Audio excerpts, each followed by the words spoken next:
Dahil sa sobrang mahal ng gasolina ngayon mga ma'am sir, ang dami na nag-switch into e-bike. Kasi nga naman, yung gasolina natin yun, panay yung taas. So ito yung pinaka-the best na solution, yung bumili kayo ng e-bike. Tara, i-review natin ito. Ito nga pala, i-review natin mga ma'am sir, ito yung Hataso Hero 2 e-bike. So ito nga pala is 2025 model. Nagagandahan talaga ako sa kulay niya mga ma'am sir. Kung makita nyo naman yung kulay niya is para sa naka-pearl white, and then yung linings niya dito is naka-maroon, including yung sa side mirrors. Ayan. Ayan o. So kung unang tingin pa lang talaga, para siyang yung sa golf cart na mga sasakyan. It's a combination to, para siyang two-tone mga sir.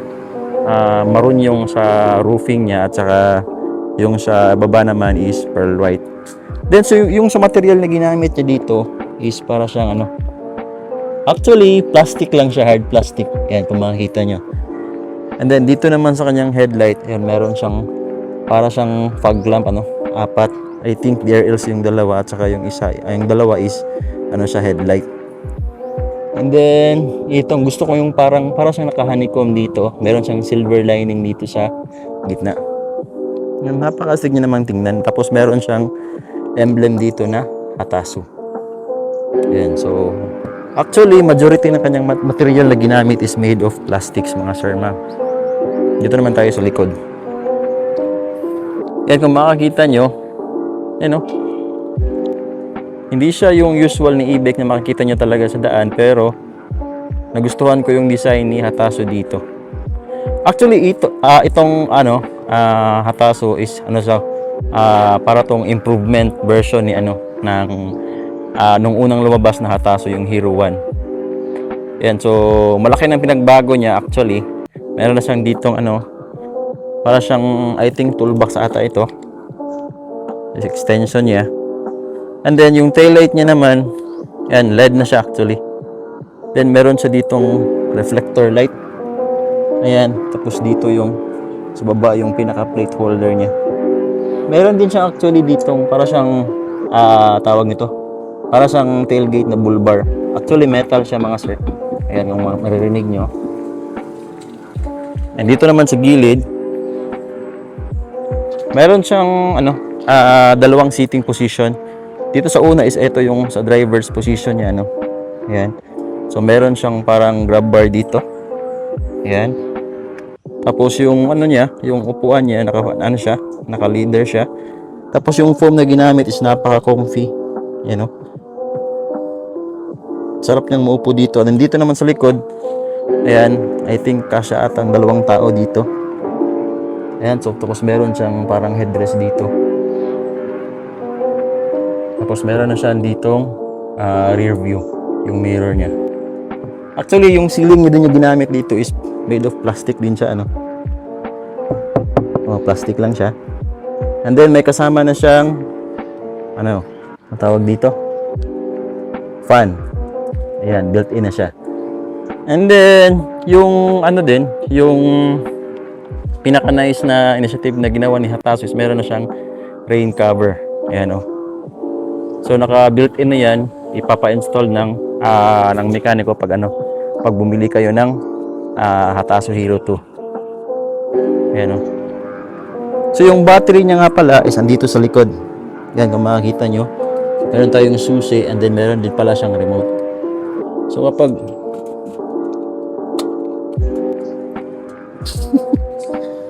ayan, so andito yung kanyang susi dito sa likod. And then ito yung kanyang battery. Yan Di ko alam kung ilang battery siya, pero I think dito sa nakikita meron siyang 5 battery. Ayan so 1, 2, 3, 4, 5. And ito yung kanyang pinaka-makina niya talaga, Ayan, ito naman yung kanyang charger. Ayan, so ito lang natin ilagay. Yung charger port niya nga pala is andito sa pinakalikod, ayan. So kung itatanong nyo kung anong capacity ng kanyang battery, actually, yung full charge ng battery na yan is kaya niyang tumakbo at around 72 kilometers. Then makita nyo din kasi dito sa dashboard natin. Ayun, napakaganda na kanyang dashboard mga sir. So ito yung kanyang bar indicator. Meron siyang 5, 1, 2, 3, 4, 5. Ibig sabihin naka full charge yan. And talaga yung dito yung flooring niya, naka-plastics din ito. Yan. And then, ito, parang ano to eh. Parang U-box niya, kumbaga. Yan, oh. So, dito pala yung U-box niya. Maliit lang siya, pero pwede na. Then, dito. And then, dito din mga sir, is parang U-box din siya, compartment. Marami kang malalagay dyan sa likod, ano. Dito naman tayo sa kanyang console. Yan, so meron tayong brake pedal dito. Manubela, tapos yung ano niya, yung controls niya lang is napaka basic lang, ano. Dito tayo sa kaliwa. Actually, meron din itong parking brake. Kung makikita nyo, meron siyang P na nakalagay dito. So para itong ano, parking yung pag nag-assist. Pag nasa hill ka, so meron siyang automatic parking brake. Aside sa hand parking, meron din siya ditong ayan. So pag handbrake din, ano. Yan, kung makikita nyo, ito yung kanyang dashboard. Actually, meron siyang dalawang ano lang, kambyada. Meron siyang tinatawag natin na D, yung drive, at saka yung R naman, yung reverse. Dito yan, nakokontrol. Ayan, oh. Meron siyang D. So, since naka-D tayo, D din yung nag-appear dyan sa controls natin. Kapag nag-reverse naman tayo, kailangan natin pindutin itong sa kabila para mag-reverse siya, ano. And then, dito meron tayong horn. Napaka-cute ng horn. And dito naman ang kanyang signal. Ayan, oh. So, may tumutunog siya kapag liliko ka sa kanan at sa kaliwa. Ayan, oh. And then, dito naman yung kanyang ang kanyang high at saka low beam. Ayan. So, basic lang ang kanyang mga console. Dito naman sa kanan, meron siyang parang yung tawag nito gear mode, baga. So meron tayong drive at saka reverse. Dito naman yung kanyang headlight. Ayan, oh. Headlight. Dito naman yung kanyang gear na control, kumbaga. So since nabanggit ko nga pala yung ano niya, yung maximum full speed niya is nasa 30 kilometers per hour ang kanyang maximum speed. So makikita nyo dito, kapag pinindot nyo tong 1, yung 1 niya, first gear is kaya niya lang itakbo at around 15 kilometers. Dito naman sa 2 is 20 kilometers. Dito naman sa 3 is 30 kilometers. So I think kaya niyang itakbo around 35 kilometers per hour. Ayan, dito naman meron tayong wiper. So pag pinindot nyo to, ayan, oh. So mag-wiper mode siya. Ang galing, no? And then dito naman, hindi ko alam, parang speaker ata to. Dito. And then meron tayong USB hub dito. Pwede tayong mag-insert dito ng USB. And then meron tayong dalawang maliit na compartments dito. Pwedeng lagyan natin ng kahit ano. Ayan. So nilagyan ng basahan dyan. Then shades. Ayan. So napakasimple lang ng kanyang napakasimple lang ng kanyang console, kumbaga. Ayan. So I think dito sa harapan, pang driver lang talaga siya. So for a maximum, 3, isa dito, 2 dito sa likod, adult. So I think kung bata naman, pwedeng 3 ata dito. So yung niya pala, yung maximum na load niya in terms of weight is around 300 kilograms lang. So wag kayong sobra sa 300 kilograms kasi baka masira yung niya, yung suspension niya, no. So etong natin, na-fold naman ito, yung side mirror. And ito yung natin, wiper. Ngayon, so napakaliit lang ng kanyang windshield, ano. Ayan.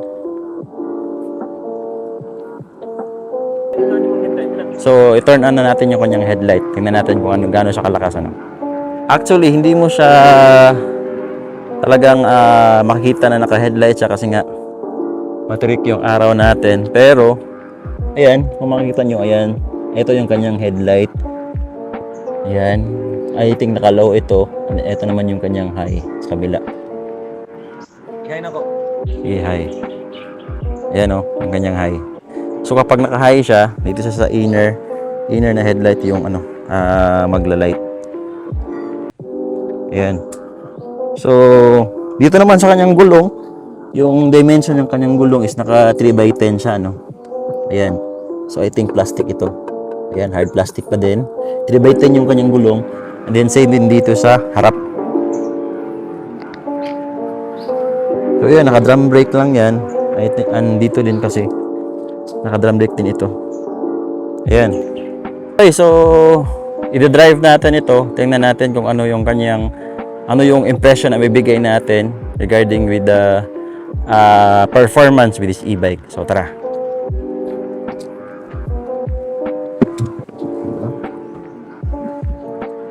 So actually, andito ako sa likod, nakasakay. So wala akong masyadong negative feedback na may comment kasi nga nadadala ako sa comfy ng kanyang upuan, napaka-comfortable na kanyang upuan. Ayan, so naka-drive mode tayo. Ayan, actually napakatahimik niya lang. Maririnig mo lang yung kanyang arangkada kapag pinihit mo na ang kanyang accelerator.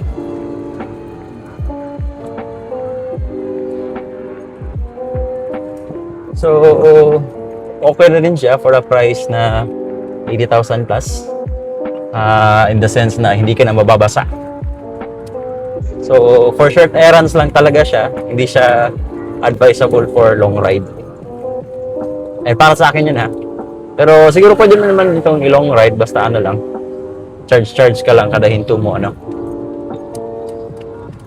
Kasi napakatahimik niya talaga mga ma'am sir. Yan. Okay. So, comfortable naman when it comes to sa kanyang suspension. Comfortable naman ako. Hindi naman talaga masakit sa likod, sa bewang. Goods naman siya, Yan, so I think may recommend ko ito sa mga nanay. Nanay naman usually talaga yung namamalengke. Safe naman siya. Huwag nyo lang idaan sa mga national highway, kasi bawal. So, kung itatanong nyo kung magkano ang kanyang presyo, kung bibili ito sa M-Core at a price of, kung sa Manila ata nasa around 75,000 plus. Pero dito sa Mindanao is nag-range siya ng mga 80,000 plus. Ayan, pero hindi siya abot ng 85,000. Ayan. So, napakaganda. So, pwede siya sa mga lang, yung pangpamalengke lang na course, atid ng mga anak, sundo ng mga anak, ayan. So, pang short errands lang, kumbaga. Yan, so napakaganda mga sir. So, ano sa tingin nyo sa e-bike na ito? Sulit kaya siya? Yan, comment nyo lang sa baba at babasahin natin yan lahat. Kung meron kayong mga tanong, i-drop nyo lang sa comment section at saka sasagutin natin yan lahat. So, for a price of 80,000 plus, yung kanyang maximum speed is 30 km per hour. And then, kaya niyang at a full charge, kaya niyang tumakbo at around 70 kilometers. Ayan. Okay, so see you soon sa susunod natin na content. Ride safe sa ating lahat.